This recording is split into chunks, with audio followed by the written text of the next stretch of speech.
السلام علیکم ورحمۃ اللہ وبرکاتہ۔ رب اشرح لی صدری ویسر لی امری واحلل عقدۃ من لسانی یفقہوا قولی۔ آج کا سبق ہے مدات، مد اصلی و مد فرعی۔ آج ہم جانیں گے کہ قرآن پاک میں مد اصلی اور مد فرعی کو کس طرح پڑھیں گے، تو آئیے سمجھتے ہیں۔ سب سے بنیادی بات آپ کو یہ پتہ چلے کہ مد اصلی اور مد فرعی کا کیا مطلب ہے۔ حروف مدہ، مد اصلی کی ڈیفینیشن یا تعریف یوں ہوگی کہ حروف مدہ آپ سب کو پتہ ہے، میں نے پچھلی کلاسوں میں بھی بتایا تھا کہ حروف مدہ الف واو یا، یعنی الف سے پہلے زبر، واو ساکن سے پہلے پیش اور یا ساکن سے پہلے زیر ہو تو اس کو ایک الف کے برابر لمبا کر کے پڑھیں گے۔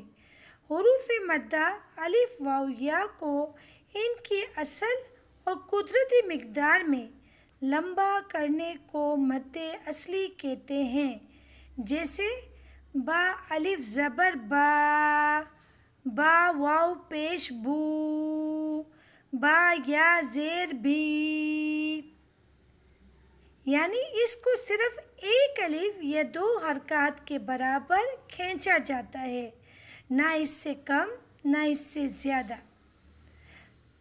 ہم قرآنی مثال سے سمجھتے ہیں کہ کس طریقے سے مد اصلی کو پڑھا جائے گا، جیسے قالو، قالو، قالو میں قاف کے بعد الف مدہ ہے اور لام کے بعد واو مدہ ہے۔ قالو، قا یعنی قاف الف زبر قا، لام واو پیش لو، قالو الف مدہ اور پھر اس کے بعد واو مدہ۔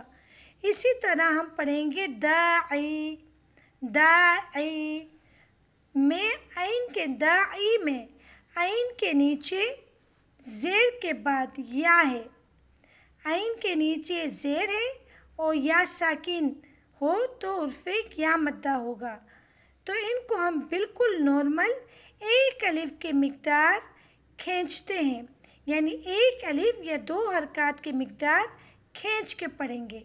یعنی مد اصلی کی تعریف یہ ہوگی کہ حروف مدہ کو ان کی اصل اور قدرتی مقدار میں لمبا کرنے کو مد اصلی کہتے ہیں۔ اب مد فرعی، اگر حروف مدہ الف واو یا کے بعد کوئی خاص سبب یا وجہ جیسے حمزہ یا جزم، سکون، جزم مطلب سکون آ جائے تو آواز کو اصل مقدار سے زیادہ لمبا کرنا پڑتا ہے، اسے مد فرعی کہتے ہیں۔ قرآنی مثال کے ذریعے آئیے ہم سمجھتے ہیں۔ قرآنی مثال جیسے جا، جیم الف مد زبر جا،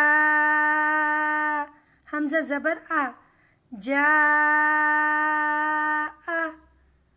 یہاں الف حرف مدہ ہے، جیسے جیم الف زبر جا تو الف حرف مدہ ہے، اس کے فوراً بعد حمزہ آ گیا ہے، اس لیے ہم اسے عام مد سے زیادہ لمبا کھینچ کر پڑھیں گے۔